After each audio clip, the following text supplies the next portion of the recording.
Deformation पढ़ने से पहले मुझे एक बात बताएंगे आप लोग कि फोर्स किसे कहते हैं? Force is a physical quantity that can change shape, size, shape और साइज एक ही बात होगी, that can change shape, speed, वो भी एक ही बात हो गई भाई। वो जब आप साइज चेंज कर रहे हैं तो volume change, that can change shape, speed and direction. Time किसी का चेंज नहीं होता बेटा। रिपीट करें, फोर्स क्या क्या कर सकती है? स्पीड, डायरेक्शन और शेप। मास चेंज नहीं कर सकती, टाइम चेंज। रिपीट करें, फोर्स क्या क्या कर सकती है? शेप चेंज कर सकती है, शेप, डायरेक्शन और स्पीड। यहाँ तक मसला तो नहीं? देखें, स्पीड चेंज करने का ताल्लुक था एक्सेलरेशन डिसेलरेशन वाली बात जो आपने स्लो डाउन स्पीड अप से रिलेटेड क्वेश्चंस भी किए अभी। डायरेक्शन चेंज करने का ताल्लुक था सर्कुलर मोशन से, जिसमें मैंने आपको बताया था अगर आपकी डायरेक्शन चेंज ना हो तो आप वापस दोबारा से नहीं आ सकते किस तरह। अब तीसरी जो प्रॉपर्टी है ना फोर्स की, कि फोर्स कैन चेंज शेप, वो ये वाला चैप्टर है, deformation. Force can change shape. Shape कैसे चेंज? जैसे एक पेप्सी का कैन है, रखा हुआ है, बुरा लग रहा है आपको, उस पर आप चढ़ गए, सही है, क्या हो जाएगा? क्रश हो जाएगा, उसकी शेप चेंज हो जाएगी। किसने की चेंज? हमने। फोर्स ने। आपने तो की, लेकिन आपने क्या किया उसके साथ? आपने फोर्स अप्लाई की। तो to change shape of an object you must apply force. तो this is the property of force, to change shape. है ना? हुआ चेंज या नहीं? अब शेप चेंज होना क्यों कहते हैं? Deformation. What is meant by deformation? Change of shape. Change of shape because of force, application of force, है ना? This is called deformation. ठीक है, what is deformation? Change of shape by application of force. Very good, ठीक है। अब deformation दो तरह की होती हैं, एक होती है परमानेंट और एक होती है टेम्पररी। ये जो पेप्सी के कैन के साथ आपने किया है, ये परमानेंट हो जाएगा। परमानेंट हो गया, अब ये वापस नहीं हो सकता। हो सकता है। कैसे? वो फिर रिसाइकल बिन में ये जुगाड़ वाला है सर बंदा। मजीद फोर्सेस लगानी पड़ी ना, ऐसा नहीं। अगर स्प्रिंग है और आपने खींचा और फिर छोड़ दिया, वो वापस चला जाएगा, है ना? This is called temporary. एक इलास्टिक ऑब्जेक्ट किसको कहते हैं आप? इलास्टिक, जो डिफॉर्म हो, स्ट्रेच हो पाए। इलास्टिक ऑब्जेक्ट क्या होगा? जो ऑब्जेक्ट आपने, जैसे स्प्रिंग हो गया, ठीक है, कुछ दरवाजों में लगे हुए होते हैं इलास्टिक्स। मतलब क्या होता है, जब आप दरवाजा खोलते हैं तो बंद वो खुद होता है ना?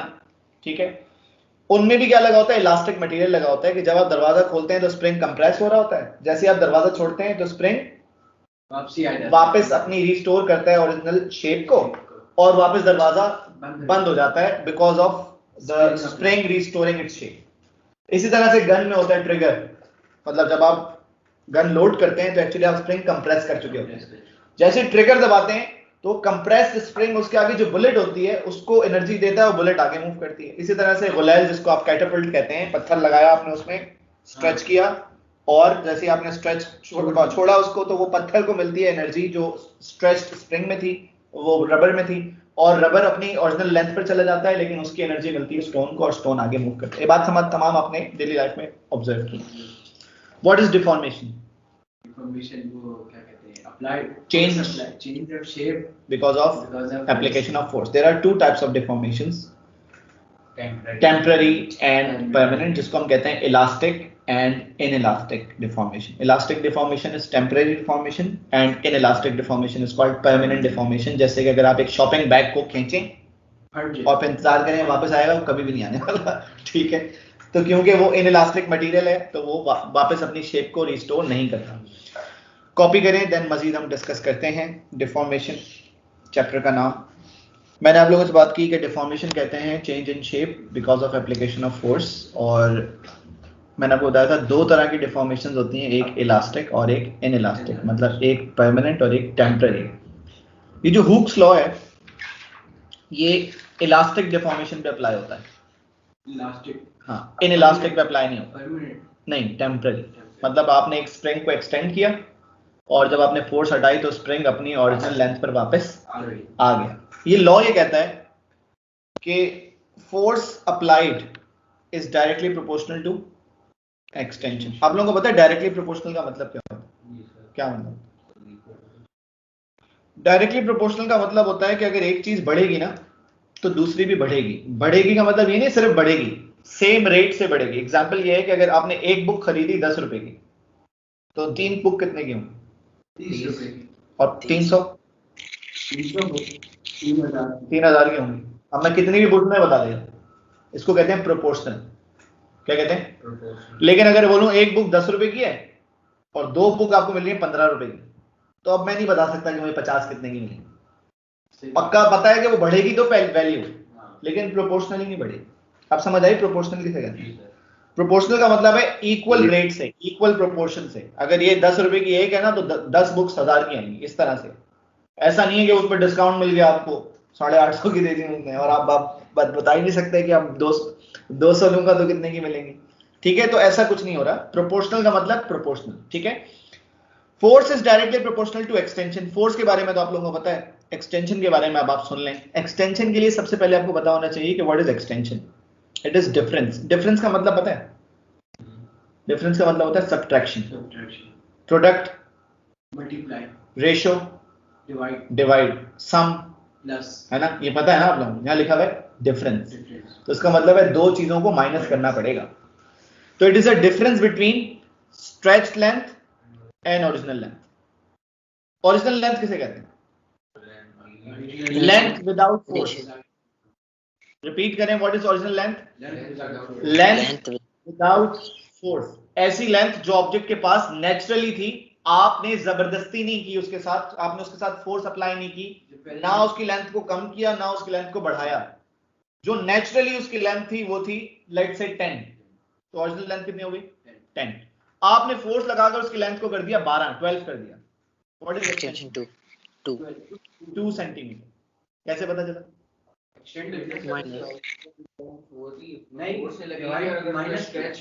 यस, तो डिफरेंस निकाला आपने। आपने बोला स्ट्रेच लेंथ 12 है, ओरिजिनल लेंथ उसकी 10 है, तो एक्सटेंशन हो गई 2 सेंटीमीटर। तो अब मेरी बात सुने जरा गौर से। एक स्प्रिंग है और उसकी ओरिजिनल लेंथ है 10 सेंटीमीटर। आपने उस स्प्रिंग के साथ 5 न्यूटन का लोड अटैच किया, सही है? आपने उस स्प्रिंग के साथ 5 न्यूटन का लोड अटैच किया और उसकी लेंथ हो गई 11। 5 न्यूटन का लोड अटैच किया और उसकी लेंथ हो गई कितनी? 11 हो गई। एक्सटेंशन कितनी आई? 1। बात समझ आई? अगर मैं 5 की जगह 10 न्यूटन का लोड अटैच कर रहा हूं, तो उसकी स्ट्रेच लेंथ कितनी होगी? स्ट्रेच लेंथ कितनी होगी? बढ़ेगी ना, 12 हो जाएगी। 12 होगी। एक्सटेंशन कितनी होगी? 2। 15 न्यूटन, 13 या 3, है ना? ये बात समझ आ रही है आप लोगों को? लेकिन डिपेंड पे कर रहे हैं ना कि हम कितने, हम 5 न्यूटन 5 भी कर सकते हैं। मतलब तो जैसे अगर 10 की लेंथ है ओरिजिनल लेंथ, तो अगर हम 5 न्यूटन का फोर्स अप्लाई कर रहे हैं तो फिर 5 एक्सटेंड हो सकता है ना, 15 हो सकती है। नहीं, देखो मेरी बात सुन। 10 न्यूटन की उसकी ओरिजिनल लेंथ है, मैंने 5 न्यूटन सस्पेंड किया और उसकी लेंथ हो गई 11। ये मैंने नहीं किया, ये मैंने देखा। अच्छा, मैंने नहीं किया ये, मैंने क्या किया? स्प्रिंग है, स्प्रिंग के साथ 5 न्यूटन का लोड लगाकर दोबारा से लेंथ ली, तो वो लेंथ आ रही है कितनी? 11। ये मैंने नहीं किया, मैंने बस लगाकर स्प्रिंग को लोड छोड़ देना। ये थोड़ी कि मैं साथ में खुद भी लटक जाऊं उसके, मैं फोर्स नहीं लगा रहा। 5 न्यूटन का लोड आपने स्प्रिंग के साथ अटैच कर दिया, आप खुद से कोई फोर्स अप्लाई नहीं कर रहे हैं। वो जो 5 न्यूटन का लोड है वही तो फोर्स है, और उसकी फोर्स फिक्स्ड है क्योंकि 5 न्यूटन लिखा हुआ है उसके ऊपर। स्प्रिंग की लेंथ पहले 10 थी, 5 न्यूटन का लोड अटैच करने के बाद स्प्रिंग एक्सटेंड हो गया, कहां तक हो गया? 11 हो गया। एक्सटेंशन कितनी आई? 15 तक भी तो हो सकता था। कैसे हो सकता था? कैसे ही बताओ। बात कर रहा हूं, क्या कर रहा हूं, जैसे 5 एक हुआ ना, एक बड़ा, 5 की जगह 5 भी तो बढ़ सकता था। कैसे? उसके लिए मुझे फोर्स चाहिए 25 न्यूटन की। अब समझ आ रही बात? सही। जब तक 25 न्यूटन सस्पेंड नहीं करूंगा तब तक उसकी लेंथ 15 नहीं होगी, 10 से। अच्छा, वैसे कोई ये फॉर्मूला है ये हर स्प्रिंग के साथ ऐसा ही है। अब डिपेंड करता है स्प्रिंग कितना स्टिफ है। स्टिफ का मतलब कितना सख्त है या कितना जो है वो इसकी क्या कहते हैं, ढीला है। स्प्रिंग आपने देखा होगा, कुछ स्प्रिंग्स पतले होते हैं, उन पे कम फोर्स से ज्यादा एक्सटेंशन प्रोड्यूस हो जाती है, और कुछ स्प्रिंग्स स्टिफ होते हैं, सख्त होते हैं, उन पे फोर्स ज्यादा लगानी पड़ती है। और आपने देखा होगा ये स्प्रिंग्स अक्सर एक्सरसाइजेस में भी यूज कर रहे हैं लोगों ने, रिस्ट के लिए एक्सरसाइजेस के लिए स्प्रिंग्स लगाए हुए होते हैं।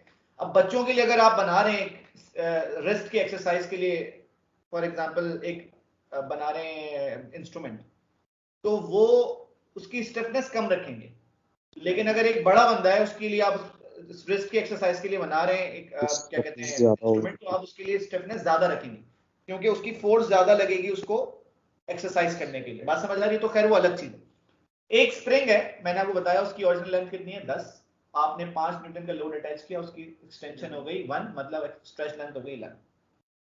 10 न्यूटन पर एक्सटेंशन 2, 15 न्यूटन पर एक्सटेंशन 3। अब मेरी बात जरा गौर से सुनिए आप लोग, ठीक है?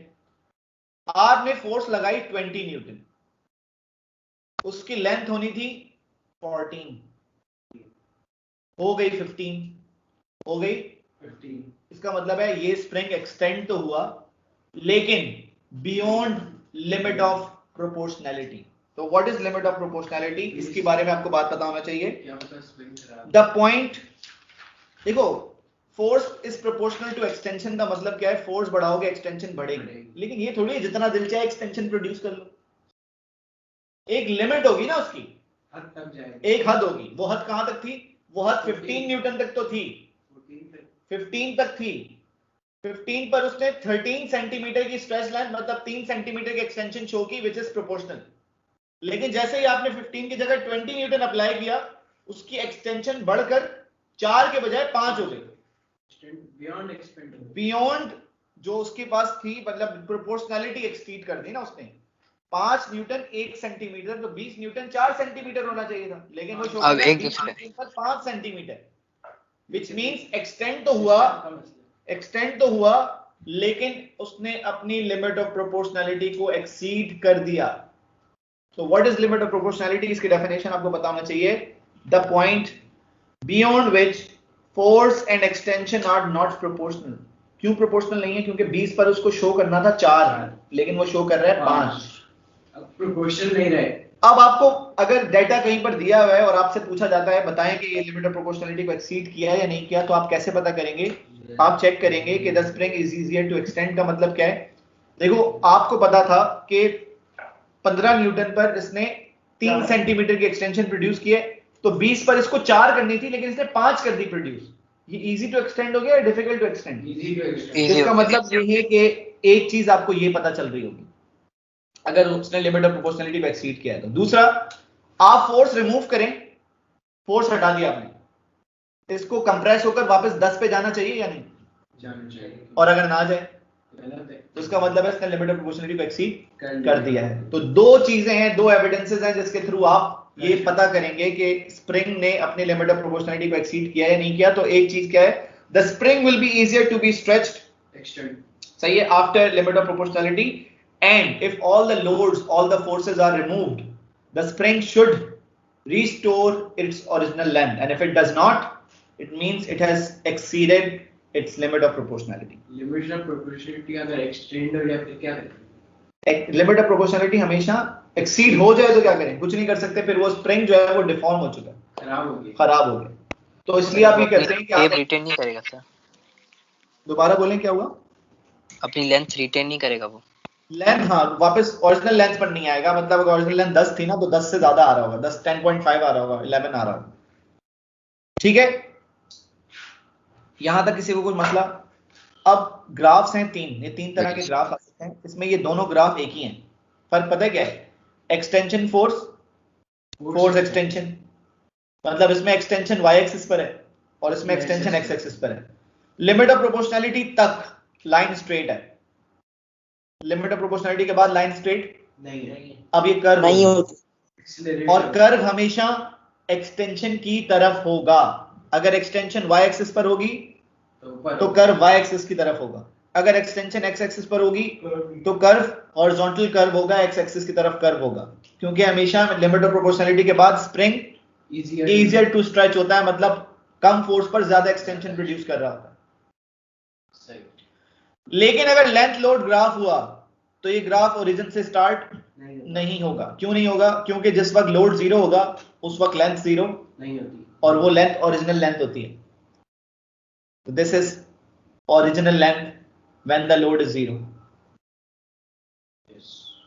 मैंने ओरिजिनल लेंथ की क्या बताई थी आपको? क्या बात होती है ओरिजिनल लेंथ की?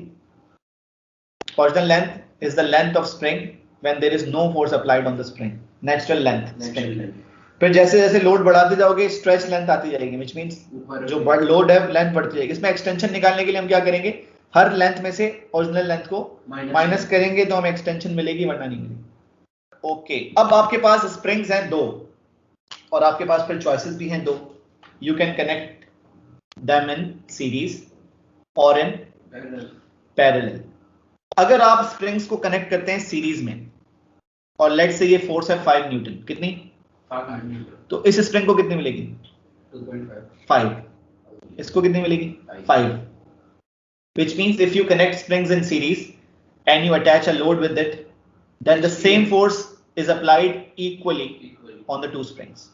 But if you connect 2 springs in parallel and you apply force of 5 Newton for example, then each spring will get 2.5 Newton. इसका मतलब ये है कि अगर आप सीरीज में स्प्रिंग कनेक्ट करते हैं तो एक्सटेंशन ज्यादा प्रोड्यूस होगी क्योंकि हर स्प्रिंग को सेम फोर्स मिल रही है। लेकिन अगर आपने स्प्रिंग्स को कनेक्ट किया पैरेलल में, क्योंकि दोनों स्प्रिंग्स को आधी आधी फोर्स मिल रही है तो एक्सटेंशन कम प्रोड्यूस होगी।